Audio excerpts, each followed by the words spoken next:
செல்வச் செழிப்பில் பிறந்து உலக பற்றை துறந்து போதி மரத்தடியில் ஞானம் பெற்று அன்பை போதிக்கும் உலகின் மாபெரும் சமயங்களுள் ஒன்றான பௌத்த சமயத்தை நிறுவிய கௌதம புத்தரின் பிறந்த தினம்தான் விசாக தினம்.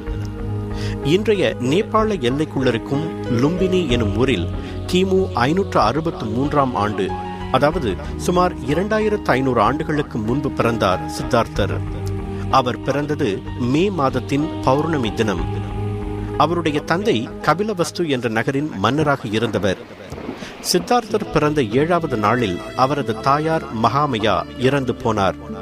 மகாமயாவின் சகோதரியான மகா பஜபதி சித்தார்த்தரை வளர்த்தெடுத்தார். தன் மகன் உலகை ஆளும் மன்னனாக வேண்டும் என்று விரும்பினார் தந்தை. ஆனால் ஒரு முதியவர், ஒரு நோயாளி, மரணமுற்றவர், ஒரு துறவி ஆகியோரை பார்க்க நேர்ந்தால் சித்தார்த்தர் துறவரம் பூண்டு விடுவார் என்று